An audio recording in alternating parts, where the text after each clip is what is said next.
Isa sa pinakalumang transportation dito sa Iligan ay ang tinatawag nilang tartarilya o ito yung kalisa. Kaya isa sila sa mga kalahok tuwing kapistahan dito sa Iligan. Kaya nagkakaroon sila ng tinatawag nilang tartanilya, repair, painting, and beautification contest. Tampok dito sa kanilang painting ay ang mga tourist attraction dito sa Iligan. Isa na rito ay ang tinatawag nilang Sikyop na ang ibig sabihin ay Hidden Paradise. Ito ay matagpuan sa sitio Lawlawon, Barangay Rugungon. Kaya naman kapag kayo ay bibisita dito sa Iligan City, huwag niyong papalampasin na hindi kayo makakasakay at makapagpapapicture dito sa mga tartanilya.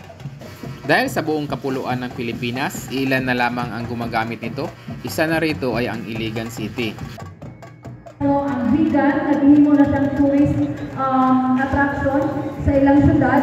Ang atuwa din ng tourist attraction but at the same time are the mode of transportation pagyapon siya. And we are so proud na until now ato gyapon siyang napreserba. So mao nang kanunay nagasuporta ang atong local government unit, no, of course with our City Mayor Frederick W. Shaw, mao ning nag-continue ang atong mga activities karon para ato ang mapreserba.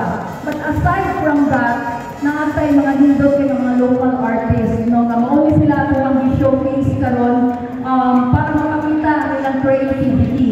So gamay nga background, kung manotice nato sa itong mga judges, ang ilang